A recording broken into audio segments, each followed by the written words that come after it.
Bonjour à toutes et à tous, ça faisait longtemps que j'avais pas fait de vidéo, plusieurs mois, à tel point que j'ai failli ne pas savoir comment rallumer cette caméra.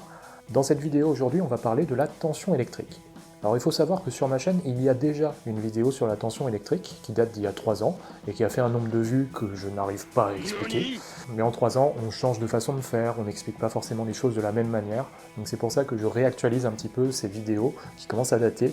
Et donc la vidéo d'aujourd'hui va être plus en phase avec la façon dont je procède en cours à l'heure actuelle.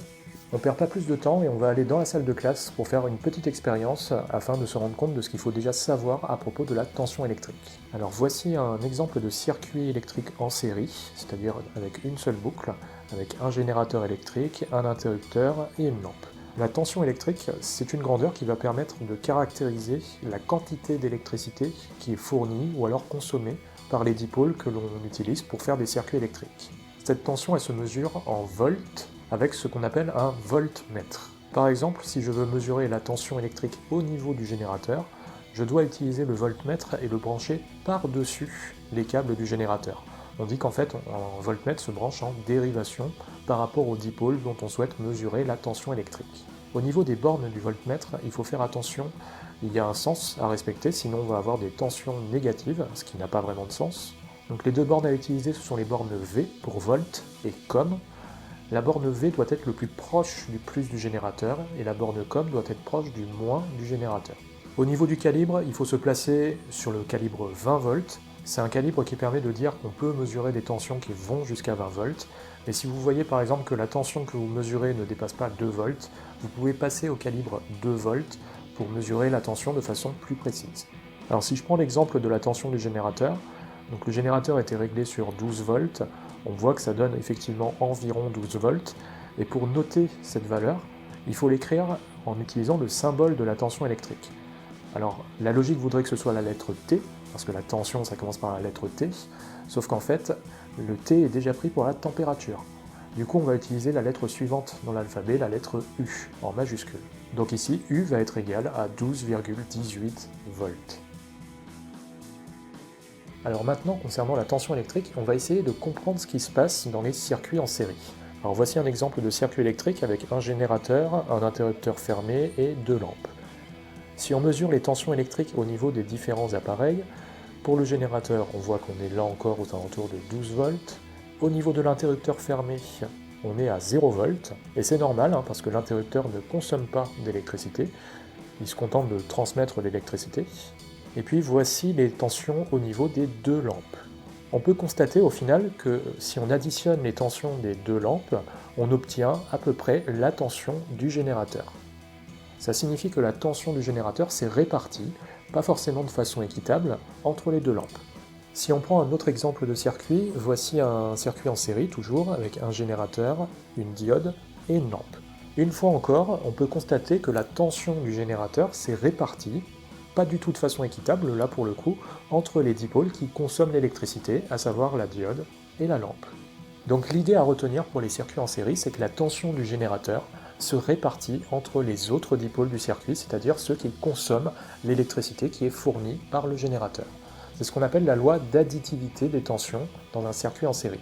Parce qu'en fait, il faut additionner les tensions des dipôles qui consomment l'électricité pour avoir la tension totale donnée par le générateur.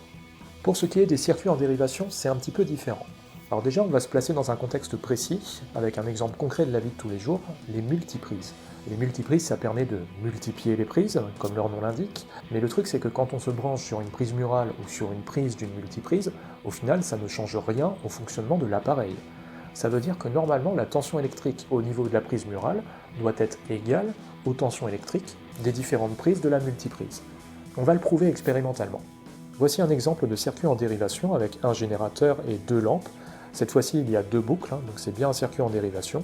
On peut se rendre compte que la lampe et le générateur ont la même tension électrique. Si vous voulez, ce circuit c'est un peu comme une multiprise avec 2 prises. Chaque lampe est branchée sur une prise, mais au final, la tension est la même qu'au point de départ, c'est-à-dire sur la prise murale, là où est situé le générateur électrique. Pour être un peu plus précis sur la loi des tensions dans un circuit en dérivation, voici un autre exemple de circuit. Vous voyez le générateur, la diode et 2 lampes qui sont branchées en dérivation.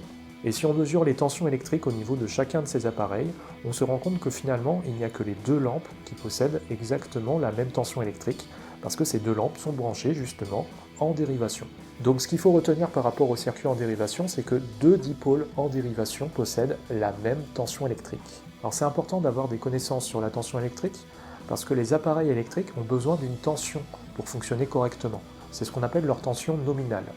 Si on leur donne plus que cette tension nominale, dans ce cas-là, l'appareil va être en surtension et il risque de griller. Si vous lui donnez moins d'électricité que prévu, il va être en sous-tension et donc il ne va pas bien fonctionner. Concernant la tension électrique, il est aussi important de savoir que tous les pays ne fonctionnent pas avec la même tension électrique. Donc quand vous allez à l'étranger, il faut vous renseigner pour savoir si vous avez besoin d'un adaptateur de tension.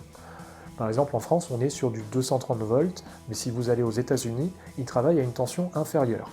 Alors, il y a également d'autres problèmes par rapport aux prises, parce qu'on n'a pas les mêmes prises aux États-Unis, en Europe, en Grande-Bretagne. En fait, il y a plein de prises différentes.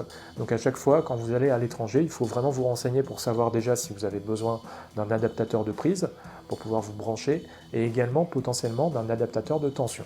Voilà du coup ce que je peux vous dire sur la tension électrique. J'insiste bien sur une chose, le fait de consulter uniquement cette vidéo n'est pas suffisant pour se préparer efficacement à un contrôle.